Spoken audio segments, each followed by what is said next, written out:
India வந்துள்ள Germany chancellor ஃபிரைட்ரிச் Merz பிரதமர் நரேந்திர மோடியை சந்தித்து ஆலோசனை நடத்தினார். பிரதமர் நரேந்திர மோடியின் அழைப்பை ஏற்று ஜெர்மனி சான்சலர் இந்தியாவுக்கு அரசுமுறை பயணம் மேற்கொண்டுள்ளார்.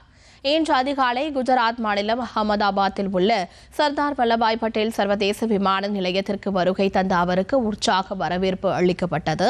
இப்பயணத்தின் ஒரு பகுதியாக அகமதாபாத்தில் பிரதமர் நரேந்திர மோடியை ஜெர்மனி சான்சலர் சந்தித்து பேசினார். இதனைத் தொடர்ந்து அவர்கள் இருவரும் மகாத்மா காந்தியின் சபர்மதி ஆசிரமத்திற்கு சென்று பார்வையிட்டனர். அங்குள்ள காந்தி சிலைக்கு மலர் தூவி மரியாதை செலுத்திய அவர்கள் நூல் நூற்கும் ராட்டை உள்ளிட்ட காந்தியடிகள் நினைவுப் பொருட்களையும் பார்வையிட்டனர்.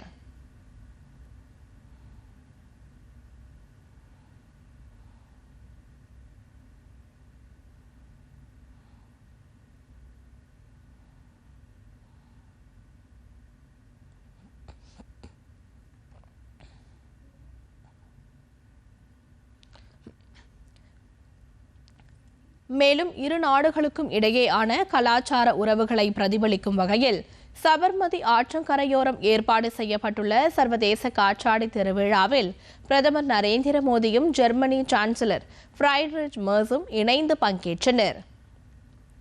ஆபரேஷன் சிந்தூர் என்ற கருப்பொருளின் அடிப்படையில் நடைபெறும் இந்த காற்றாடி திருவிழாவில் 50 நாடுகளைச் சேர்ந்த 100க்கும் மேற்பட்ட காற்றாடி பிரியர்கள் பங்கேற்றுள்ளனர்.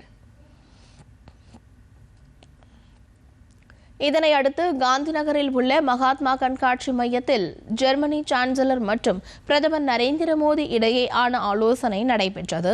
இதில் இந்தியா ஜெர்மனி இடையேயான நட்புறவை அடுத்த கட்டத்திற்கு எடுத்துச் செல்வது குறித்தும் பல்வேறு துறைகளில் இருதரப்பு ஒத்துழைப்பை மேம்படுத்துவது குறித்தும் இருவரும் விவாதித்தனர்.